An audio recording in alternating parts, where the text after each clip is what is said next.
Predicando, en realidad son mis vacaciones, pero es la parte que a mí no me cuesta nada compartir un poco del tiempo libre para estar enseñando la palabra de Dios y convivir y conocer más hermanos, porque eso es lo que al fin y al cabo nos llena, ¿no? De poder conocer más de la familia de Dios y compartir, ¿no? Como decía Pablo a los romanos, que quería ir a ellos para consolarles con algún salmo, algún himno, alguna palabra de ánimo para ellos y al mismo tiempo recibir de ellos lo mismo. Y es así que funciona la vida cristiana y la vida en las iglesias de Dios. Y uno sale no solamente gozoso, sino también fortalecido en el Señor. Porque lo que muchas veces las pruebas son iguales para todos, muchas veces son distintas, pero mismo cuando son iguales, los hermanos con caracteres distintos, con culturas distintas, con maneras de ser distintas, personalidades distintas, lo terminan venciendo el mismo problema, pero de maneras distintas. Y eso va a hacer con que cada uno de nosotros, al compartir estas cosas, crezca y se fortalezca en el Señor. Así que vamos a avanzar para la palabra de Dios en la epístola de Santiago. Me gustaría pedir que pudieseis abrir la Biblia. En Santiago, en el capítulo 1. Vamos a leer del 1 al 18. Yo dije al hermano en la mesa que era el 17, pero no, es hasta el 18. Es un versículo más. Y dice entonces la Biblia en Santiago 1:1. Santiago, siervo de Dios y del Señor Jesucristo, a las 12 tribus que están en la dispersión, salud. Hermanos míos, tened por sumo gozo cuando os halléis en diversas pruebas, sabiendo que la prueba de vuestra fe produce paciencia. Mas tenga la paciencia su obra completa para que seáis perfectos y cabales sin que os falte cosa alguna. Y si alguno de vosotros tiene falta de sabiduría, pídala a Dios, el cual da a todos abundantemente y sin reproche, y le será dada. Pero pida con fe, no dudando en nada, porque el que duda es semejante a la onda del mar, que es arrastrada por el viento y echada de una parte a otra. No piense pues quien tal haga, que recibirá cosa alguna del Señor. El hombre de doble ánimo es inconstante en todos sus caminos. El hermano que es de humilde condición, gloríese en su exaltación, pero el que es rico en su humillación, porque él pasará como la flor de la hierba. Porque cuando sale el sol con calor abrasador, la hierba se seca, su flor se cae y perece su hermosa apariencia. Así también se marchitará el rico en todas sus empresas. Bienaventurado el varón que soporta la tentación, porque cuando haya resistido la prueba, recibirá la corona de vida que Dios ha prometido a los que le aman. Cuando alguno es tentado, no diga que es tentado de parte de Dios, porque Dios no puede ser tentado por el mal, ni Él tienta a nadie, sino que cada uno es tentado cuando de su propia concupiscencia es atraído y seducido. Entonces la concupiscencia, después de que ha concebido, da a luz el pecado, y el pecado, siendo consumado, da a luz la muerte. Amados hermanos míos, no erréis. Toda buena dádiva y todo don perfecto desciende de lo alto, del Padre de las luces, en el cual no hay mudanza ni sombra de variación. Él, de su voluntad, nos hizo nacer por la palabra de verdad, para que seamos primicias de sus criaturas. Vamos a orar. Señor Jesús, en este momento básicamente te rogamos por corazón enseñable, Señor, para escuchar tu palabra, aceptarla, crecer en ella. Ayúdanos a estar atentos, Señor, y ayúdanos, Señor, a entender lo que tienes para nosotros en esta mañana. En el nombre de Jesús oramos. Amén. Entonces, yo les quisiera hoy hablar un poco, y voy a dar un palabrón en inglés, pero voy a explicar qué es coaching. ¿Quién ya escuchó aquí hablar de coaching? O sea, normalmente coaching, si fuera traducido a la letra, sería como un entrenamiento, ¿verdad? Sin embargo, con el pasar de los años y el desarrollar de los conceptos, empezó a hablarse de coaching como coaching mental, o sea, entrenamiento de la mente. Entonces, de alguna forma, ¿dónde es que eso se empezó a implementar cada vez más? En el deporte, ¿verdad? Obviamente me vas a perdonar que soy portugués, pero la primera cosa que me acuerdo es de Cristiano Ronaldo. No podía ser de otra forma. Pero más allá de que sea portugués, chino, donde sea, no es eso lo que yo quiero realmente transmitir. La cuestión es, imagínense Cristiano Ronaldo con todos los problemas que pasó, glorias, pero también problemas. Acuérdense, por ejemplo, de sus primeros partidos de la Champions, cuando pasó a Juventus, de Real Madrid a Juventus, ¿no? Que fue silbado, como no hay memoria, en el estadio de Atlético de Madrid, ¿verdad? Cuando regresó. Pero cuando fue la revancha allá, ¿qué pasó? Metió 3 o 4 goles a Atlético, una cosa así, ¿no? Ahora, ¿es solamente porque tiene talento y es muy bueno? No. Es porque tiene alguien, probablemente contratado por él, que está ahí siempre trabajando la mente, que está ahí siempre diciendo, mira, fallaste el penalti. Bueno, ¿cuántos marcaste? Pues ya marqué 101. ¿Y cuántos fallaste? 10. Bueno, entonces acuérdate más de los que marcaste y no de los que fallaste, ¿no? Cuando estás en bajo, bueno, acuérdate de las glorias que lograste y que puedes lograr y no de aquellas que perdiste, ¿no? Entonces, tiene que haber siempre alguien a recordarnos aquello que hicimos y la manera de seguir adelante, en vez de quedar siempre en el lodo, en la lama, digamos así, de cuando perdimos. O sea, levantarse y seguir adelante. Y esta manera de trabajar ha tenido efecto en muchísimas cosas, así como también y principalmente en el deporte. Otro portugués, por ejemplo, que fue con el rugby al campeonato del mundo con un equipo que ni profesional era. Les enseñó, les dio un espíritu de equipo, que llegaron allá al campeonato del mundo, a las fases de grupos, no ganaron un único partido. Y muchos de ellos tuvieron que desistir de sus propios empleos para poder estar allí. Pero lo lograron. Porque son mejores que tú, pero tú no tienes piernas también, no tienes brazos, no has luchado. Bueno, entonces llegas allá también. ¿Ok? Entonces, ellos vencen varios gigantes en el mundo del deporte.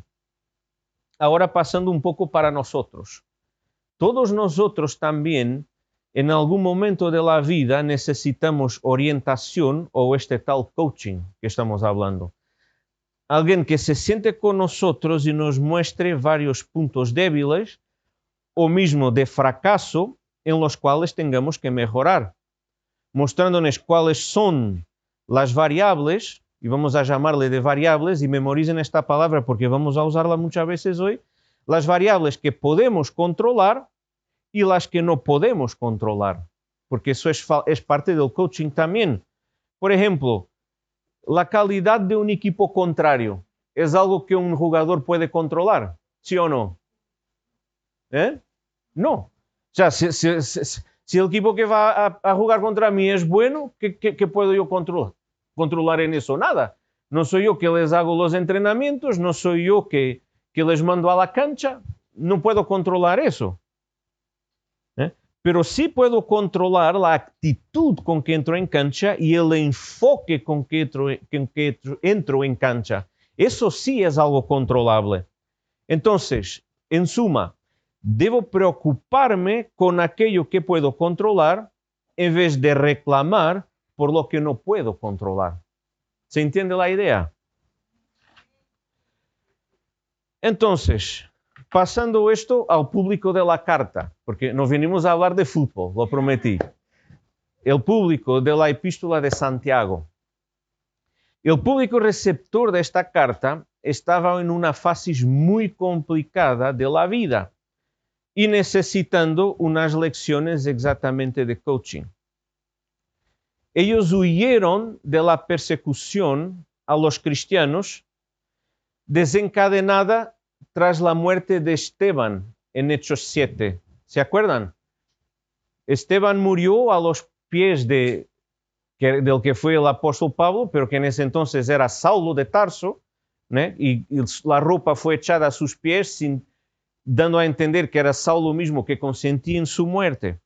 Entonces eso después muestra que desencadenó una persecución a los judíos por toda la Judea misma y después Samaria.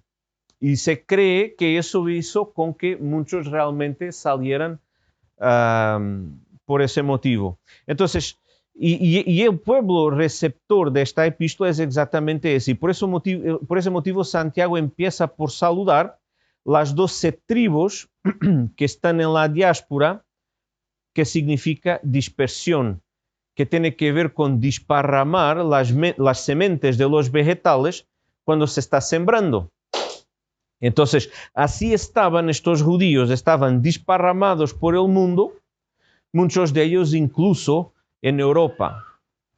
Por ese motivo, en alguna manera, ellos necesitaban alguna guía, porque era un momento nada fácil dejar para atrás sus familias, casas, pertenencias y salir quizás de una manera abrupta de donde vivían. Entonces, claro, no era propiamente una fase de mucha alegría en sus vidas. Entonces, por eso quiero presentarles 3 variables, y había dicho que esta era una palabra que iba a quedar, 3 variables que Santiago presentó a estos judíos para que las podamos analizar nosotros y entender como los jugadores si son controlables o no controlables. Y la primera variable es caer en multitud de pruebas, que está en el versículo 2. Hermanos míos, tened por sumo gozo cuando os halléis en diversas pruebas. Entonces, y esta variable, pregunto, ¿es una variable? Gracias. ¿Es una variable controlable o no controlable? Quiero escuchar. ¿Eh? No controlable, dicen algunos. ¿Alguien dice que es controlable? No, ¿verdad? Y no, es una variable incontrolable o no controlable. ¿Y por qué? Porque Dios es el que decide permitir si los problemas deben venir a nuestras vidas o no. Dios es el que decide eso. Por lo tanto, no podemos controlar porque no somos nosotros que decidimos eso. Ahora, podemos controlar, sí, la actitud con que entramos en las pruebas. Como el jugador no puede controlar la calidad del adversario, del equipo contrario, pero puede controlar la actitud con que entra en la cancha. Entonces, de la misma forma, yo no puedo controlar si Dios permite que la prueba llegue a mi vida o no, porque Él decide, porque Él es soberano. Ahora, yo puedo controlar la actitud con que yo entro en la prueba. Y otra cosa que hay que tener mucho en atención es algunas traducciones. A mí me gusta esta cuando dice tener por sumo gozo, porque muchas traducciones van a decir alegría. ¿Hay alguien que tenga alegría o alguna palabra diferente de gozo en su versión? No va. Mejor. Mejor. Me quedo más contento, pero hay una gran diferencia entre gozo y alegría. Muy dichosos, exactamente. Esa tampoco es tan mala, porque al fin y al cabo, lo que produce después en nosotros la prueba es algo de ser dichoso. no es malo tampoco, pero la palabra alegría es la que a mí me cuesta un poco cuando la veo. Y paso a explicar por qué. Porque uno no puede estar alegre cuando está en sufrimiento, ¿sí o no? Es normal que y no solamente esta palabra alegría, aquí para hablar de la prueba, en algunos casos, sino que muchas veces nosotros ya cantamos así. Y de muchos años, aquellas ideas, ay, estoy con Cristo, estoy alegre, y coros repitiendo, estoy alegre. ¿Y si no estoy? ¿Ya pensaste en eso? ¿Y si no estoy? Pero tengo a Cristo. Entonces, si tengo a Cristo y dicen que estoy alegre, entonces ¿por qué no estoy alegre? Si tengo a Cristo. ¿No? Y esto muchas veces empieza a echar abajo, muchas veces nuestra teología, y eso hace, cuando nadie interviene a tiempo, que muchos se aparten del Señor. ¿Por qué? Porque no encuentran aquello que decían que iban a encontrar. Alegría. ¿No? Porque es imposible para el cristiano tener alegría cuando está en sufrimiento, pero puede tener gozo. ¿Y qué es el gozo? Es un estado de deleite que resulta de la comunión con Dios y el servicio al Señor. Esa es la definición de gozo. Un estado de deleite que resulta de la comunión con Dios y del servicio al Señor. Y tenemos ejemplos en la Biblia. Pablo y Silas. ¿Dónde estaban Pablo y Silas? En la cárcel. ¿Cómo estaban ellos, dicen los estudiosos, en la cárcel? ¿Estaban tranquilos en un sofá? No. Las cárceles eran muy húmedas, oscuras, muy probablemente estaban en un tronco de madera así con las manos apretadas atrás. Entonces, no podían en alguna manera estar alegres en aquel momento de dolor, pero tenían gozo. ¿Y cómo sabemos que tenían gozo? Cantaban himnos, exactamente. Entonces, no había alegría, pero había gozo, y el lector de la Biblia entiende que había gozo porque había una expresión de dentro para afuera que era el cántico de himnos al Señor a pesar de la situación. Si vamos a avanzar un poco más o retroceder, en este caso, Pablo está en Hechos, pero retroceder a los evangelios, vemos el ejemplo del propio Señor Jesús. O sea, el Señor Jesús, ¿qué le pasó? Todo lo que podamos imaginar, ¿verdad? Que estaba, sufrió como que una paliza, digamos así, golpeado, gracias, mejor palabra, golpeado, escupido, torturado, cargó con la cruz, ¿no? ¿Cómo? Adolorido, exactamente. Después los clavos, la corona de espinas, y lo que más le costó, la separación con el Padre aquellas 6 horas que expiaba el pecado. Al Señor Jesús no fueron pero no fue principalmente los clavos que le costó el dolor, pero una separación que fue eterna antes que el mundo fuese, quedó separada durante 6 horas para limpiar el pecado tuyo y mío. Eso fue el gran dolor del Señor Jesús. ¿Estaba alegre en aquel momento? No es un motivo de alegría. Pero estaba gozoso el Señor. ¿Por qué? Porque sabía que de aquella obra dependía que tú y yo pudiéramos llegar al cielo y no estar condenados al infierno por toda la eternidad. Entonces eso es gozo. Es gozo, el estado de deleite que resulta de la comunión con Dios y el servicio al Señor. Entonces tenemos ese sumo gozo, tenemos ese gozo específico, maravilloso, que en el momento no es motivo de alegría, pero que el Señor nos muestra como algo precioso el pasar por algunas pruebas. Entonces, si mantenemos la actitud de gozo durante la prueba, la fe, una vez confirmada, ¿qué es lo que produce? Dice perseverancia o paciencia, que ahí son sinónimos, ahí no hay problema tener una palabra o la otra. Produce perseverancia o paciencia. La buena actitud ante la prueba nos va a permitir disfrutar los frutos espirituales, que en este caso es la perseverancia, que tiene que ver con la tenacidad o resistencia que va a tener el cristiano que creció espiritualmente en su próxima dificultad. Y este es un punto también muy interesante que tenemos que tener en cuenta en cuanto a las pruebas, que es, muchas veces las personas tienen la idea de que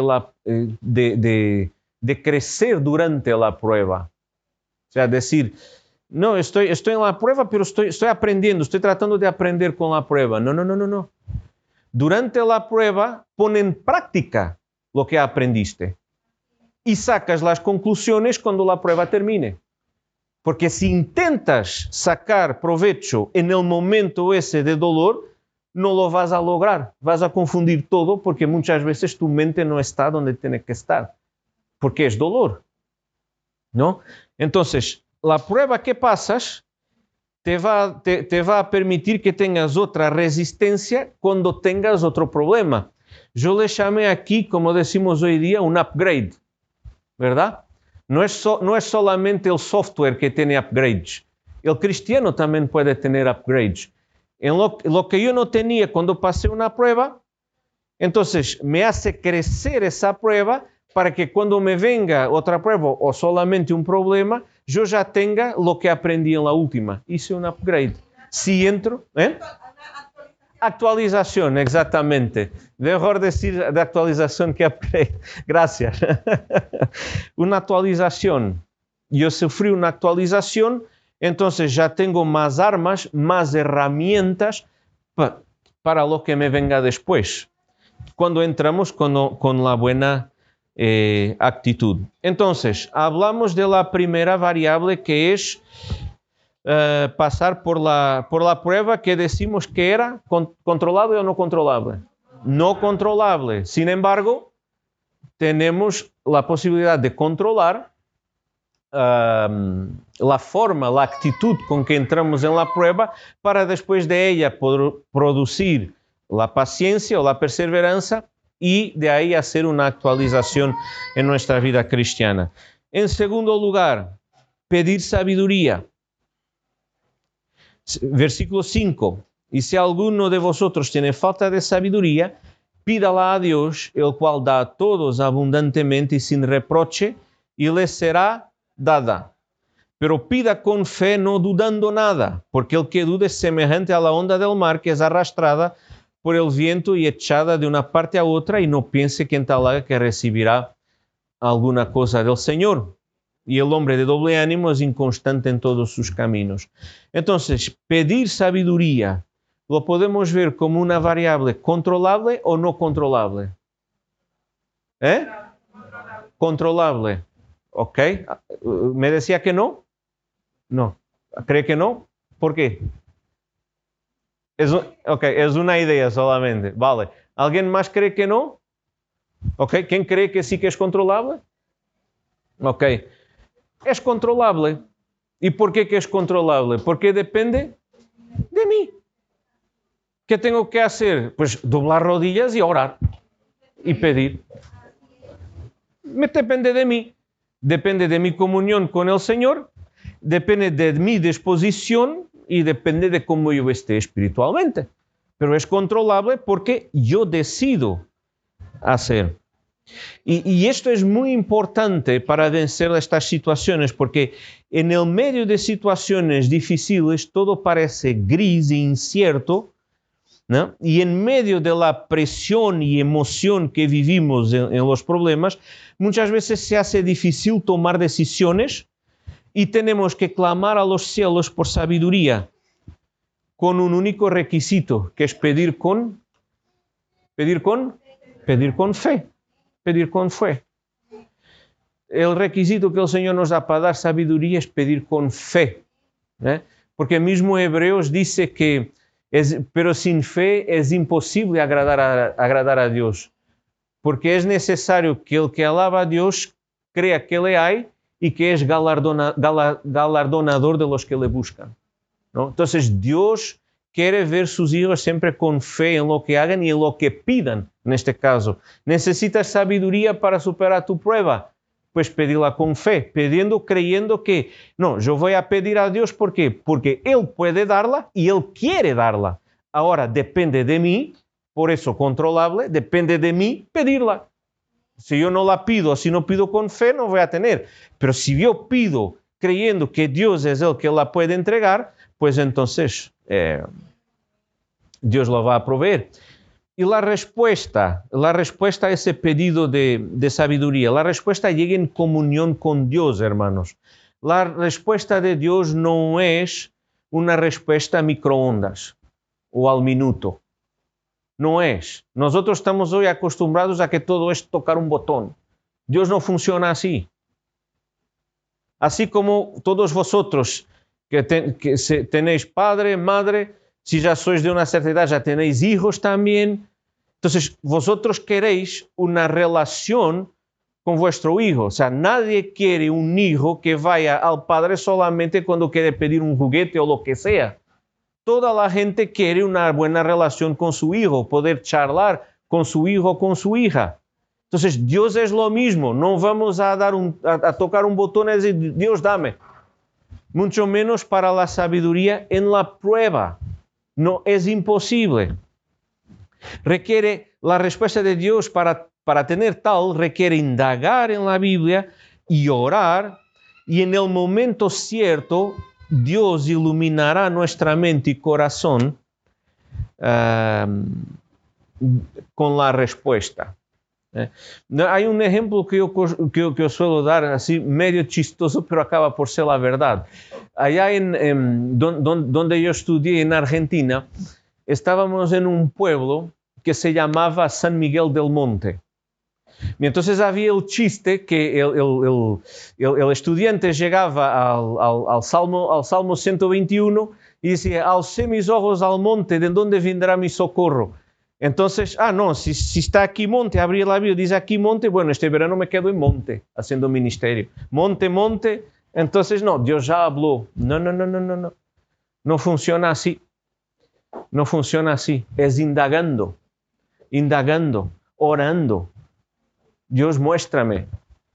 Como, de cierta forma, como decía Pablo cuando se encontró con el Señor en Damasco, ¿qué quieres que haga? Muéstrame qué quieres que haga. Indaga, busca, lee. Sobre esto también un ejemplo, también en ese tiempo que estaba en Argentina, que ya había conocido a Fanny, ya ella se había graduado. Fanny, mi esposa, no la presenté al inicio, no presenté, pero tuvimos un tiempo lejos porque ella terminó los estudios primero que yo, se marchó a su país.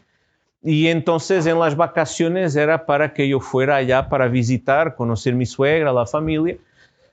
Y resulta que solo tenía una parte para el viaje, no tenía todo. Y entonces oraba.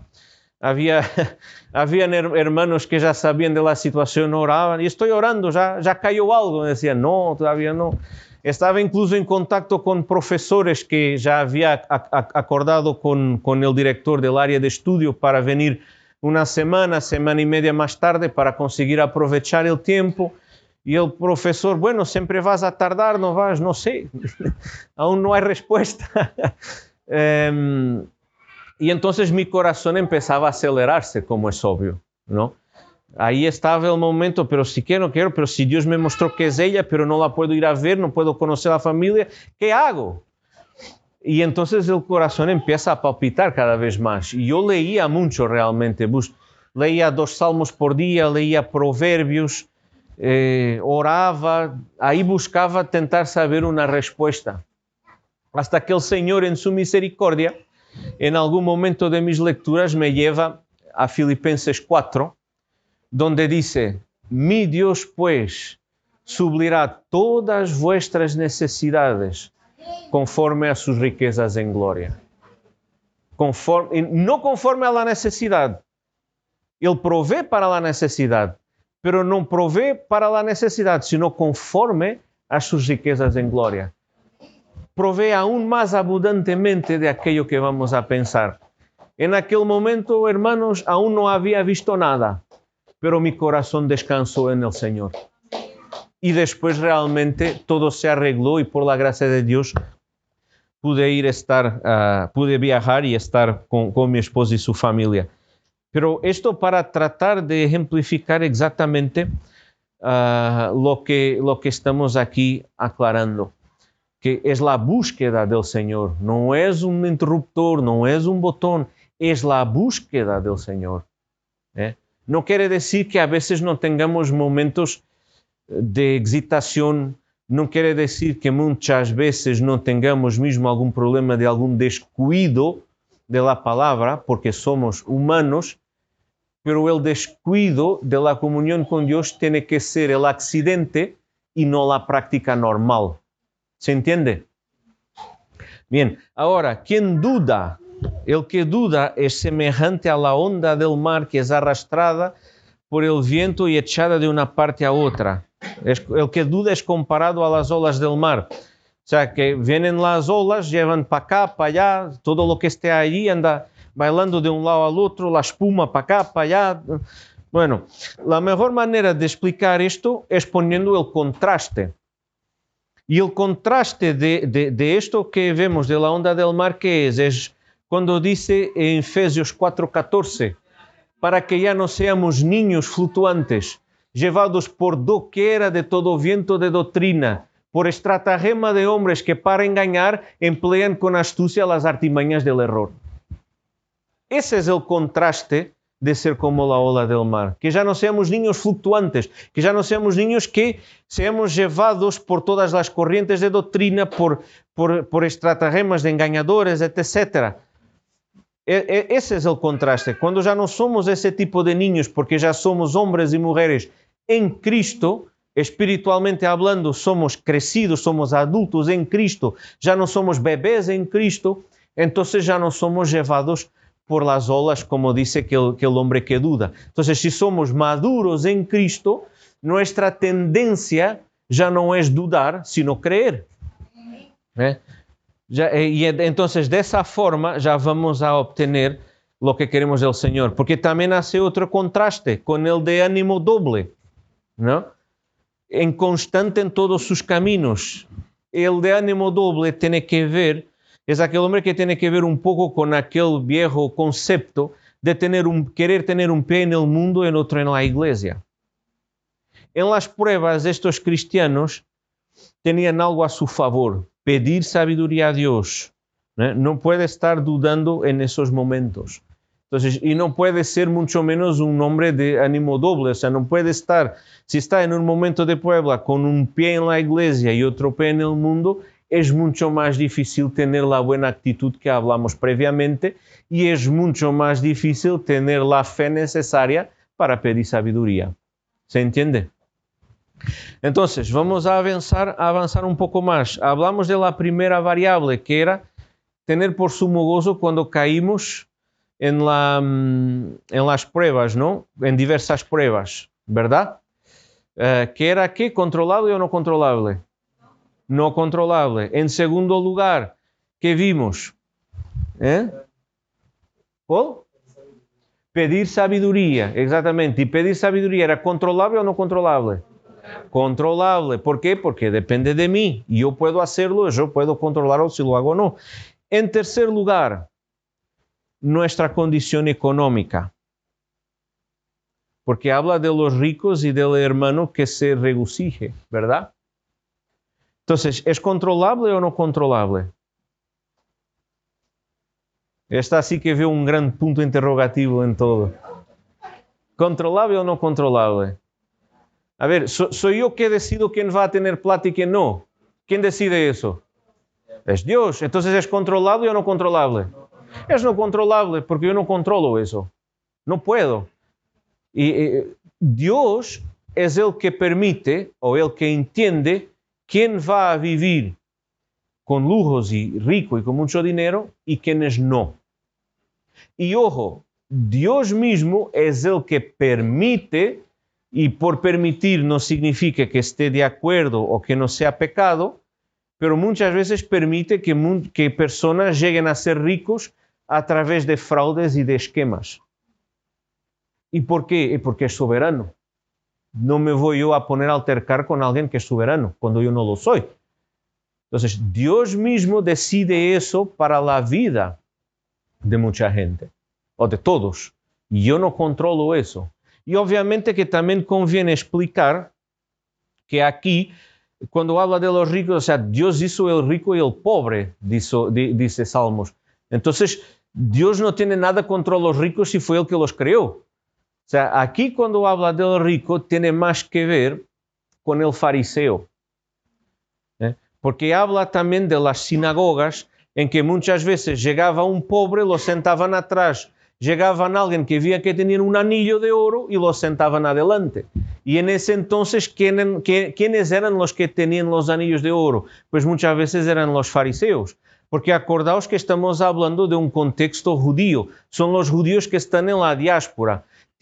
Santiago era judío, por eso tiene mucho pano de fondo de Antiguo Testamento esta epístola también. Entonces estamos en un contexto, entonces si los judíos llegaban a algún lado y no había iglesia siendo ya cristianos, lo primero donde se metían para escuchar las escrituras, ¿dónde era? En las sinagogas, exactamente. ¿Y dónde estaban las sinagogas? ¿Y quiénes estaban en las sinagogas? Los fariseos. Entonces, ¿quién tenían anillos de oro? Los fariseos. ¿Quién se sentaba adelante? Los fariseos. Y entonces, claro, decía Santiago, el hermano que es de humilde condición, gloríese en su exaltación, pero el que es rico en su humillación, porque él pasará como la flor de la hierba. La hierba se seca y perece su hermosa apariencia, así también se marchitará el rico en todas sus empresas. Dios decide quién enriquece y quién empobrece, pero saben, las pruebas no eligen personas. O sea, las pruebas tanto vienen a los ricos como a los pobres. Y el mayor ejemplo de eso, ¿saben para mí cuál fue últimamente? Hace 5 años, la pandemia.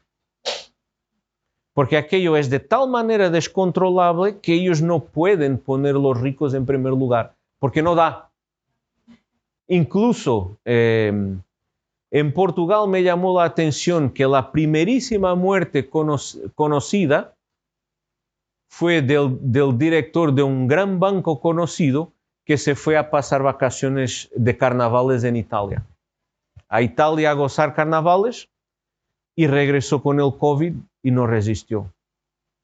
Entonces, rico o pobre, van a pasar pruebas. Van a pasar pruebas. Y cuando no son pruebas, son dificultades. Las van a pasar. Pero a veces saben, gracias a Dios por eso. Porque cuando no son pruebas, pero son dificultades también, muchas veces eso va a ser lo que va a hacer las personas valorar lo que tienen, ¿no? Ustedes están ahora en trabajos para el nuevo templo, ¿verdad? Que de adquirir el templo, de las obras, plazos que les piden, la provisión de Dios, ¿no? Pero eso es lo lindo, porque todos en la casa de Dios van a contribuir de manera distinta. Hermanos van a dar una ofrenda más generosa porque pueden, otros van a trabajar con estos boletos que vimos hace poco y a los poquitos Dios los hace mucho. Otros van a llamar gente para venir, para conocer. Por ejemplo, en la inauguración es una buena manera de traer gente nueva, vengan a conocer, va a abrir. Muchos hermanos van a trabajar de las demasiadísimas maneras distintas, pero todos con un propósito de elegir ese templo para alabar a Dios. Ahora entiendan, si fuera fácil, ustedes serían los primeros a no valorar lo que Dios les dio. Y así lo van a valorar. Esa es la primera lección. Pasar por dificultades para valorar lo que Dios da. Segunda lección, pasen eso a vuestros hijos. Porque un día más tarde, si ustedes no les hacen entender lo que les costó, van a ser ellos los próximos a no valorar lo que tienen. Y eso pasó innumerísimas veces en Israel, ¿no? ¿Qué es lo que hizo Dios? Incluso mandó que cuando el río Jordán estaba ahí abierto a la mitad, que pusieran ahí unas piedras como recordatorio, ¿no? Y después, todo lo que Dios hizo para sacarlos de Egipto, toda la ley, ¿no? Que dice Deuteronomio 6, estas palabras que hoy te ordeno, tú las inculcarás a tus hijos y hablarás de ellas al sentar, al levantar, a la mesa, andando por el camino, de día, de noche. Incúlcalas a tus hijos.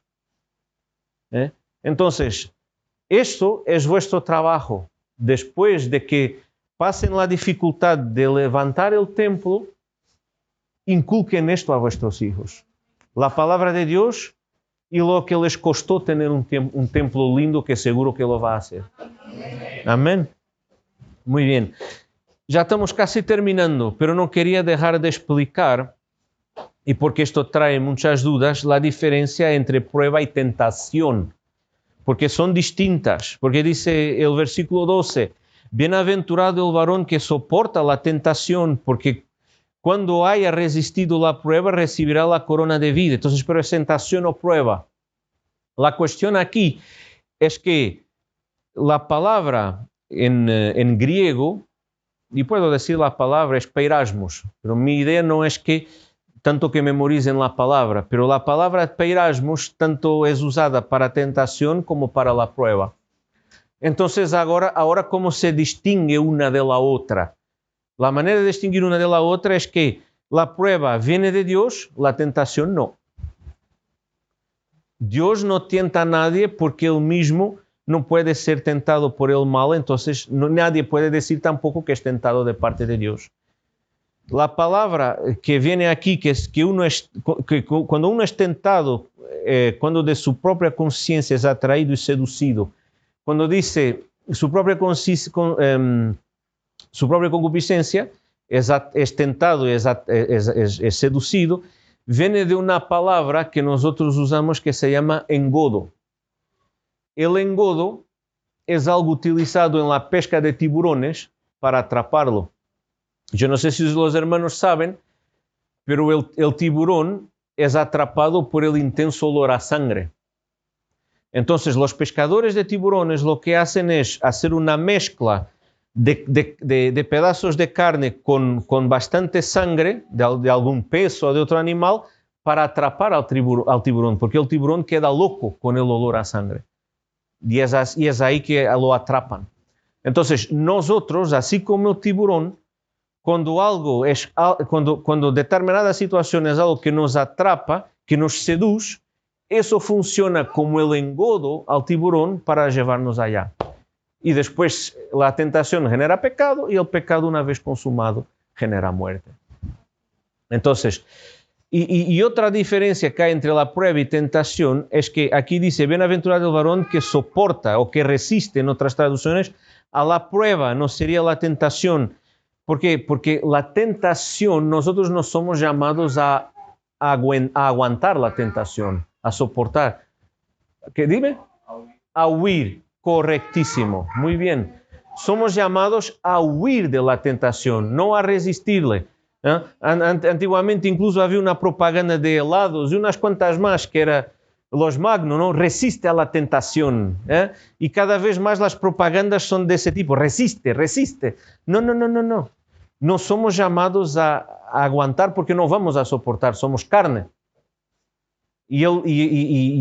Somos carne y el diablo anda como león rugiente buscando a quien devorar. Bueno, ¿y qué come un león? Carne. Bueno, entonces no seamos carnales, que el diablo ya no nos va a poder devorar. Y eso se hace huyendo la tentación, no quedando, huyendo. Entonces, la prueba es traída por Dios para sacar lo mejor de nosotros, para que nosotros conozcamos lo que está en nuestro corazón, al paso que la tentación viene por el engodo, por lo que nos seduce, y muchas veces con un empujón del diablo también. Dios no tenta a nadie porque toda buena dádiva y todo don perfecto desciende de lo alto, del Padre de las luces, en cual no hay mudanza ni sombra de variación. Esto es lenguaje astronómico. Porque cuando dice en el cual no hay mudanza, está aplicando la idea de la luna. La luna, conforme la posición del sol, tiene varias fases, ¿no? Creciente, minguante, luna llena, luna nueva. Bueno, tiene sus mudanzas la luna. Dios, al contrario de la luna, no tiene mudanzas. En él no hay mudanza, ni sombra de variación. Esta palabra sombra tiene que ver con eclipse, ¿no? Cuando la luna se pone delante del sol, se hace un eclipse, ¿verdad? Y en algunas partes de la tierra incluso queda oscuro. Pues Dios es luz y no hay tiniebla en él. Y de esa forma es imposible que Dios sea eclipsado. Porque su luz, su gloria, su Shekinah, como dice la Biblia, no puede ser en ninguna forma eclipsado por nada. Entonces el Padre de luces, donde no hay mudanza ni sombra de variación, no va a traer malas dádivas a sus hijos, sino que nos va a dar todo don perfecto. Él nunca por nunca nos va a traer nada que nos pueda ser de tropiezo, sino que va a traer muchas veces prueba para probar nuestros corazones, para que nosotros sepamos lo que está en nuestros corazones, no Él, porque Él escudriña corazón y mente, Él sabe lo que está en el corazón, pero nosotros muchas veces no sabemos, y eso es lo que va a permitir la prueba, saber lo que realmente está en nuestro corazón. Y el ejemplo de eso es Job, ¿no? Job, la verdad que dice Dios que no pecó en ningún momento. Y no pecó de verdad. Y mismo con amigos como aquel, madre mía, amigos como aquellos, ¿quién los quiere, no? De tropiezo que fueron los amigos de Job. Pero Job en algún momento, más adelante del libro, empieza a cuestionar a Dios. Y a decir, ¿por qué hace esto y aquello? Bueno, este es el señal que tengo que terminar. Es ¿por qué hace esto y aquello? Y si yo estaba con ellos en la puerta de la ciudad y toda la historia, ¿y por qué esto no? ¿Por qué me está pasando esto? Y es ahí que Dios lo confronta y dice, ¿dónde estabas tú cuando yo creé la tierra? Entonces, de alguna forma, sin pecado, Job pudo ver lo que realmente estaba en su corazón. Por eso decía, antes te conocía, pero ahora mis ojos te ven. Bueno, vamos entonces a orar para terminar, antes que los músicos me echen. Señor, te damos gracias por este día de vida, Señor. Te damos gracias por tu cuidado. Te damos gracias por tu palabra. Ayúdanos, Señor, a tener un corazón enseñable. Ayúdanos a crecer con la prueba. Ayúdanos a huir de la tentación, Señor. Y gracias, Señor, porque te tenemos a ti. Tú alegría no sentiste, pero tú tuviste gozo, Señor, cuando fuiste a la cruz por nosotros. En el Edén, Señor, tú oraste, pase de mí esta copa. Pero tú tomaste la copa, Señor. Gracias por tomar esa copa por nosotros. En el nombre de Jesús. Amén.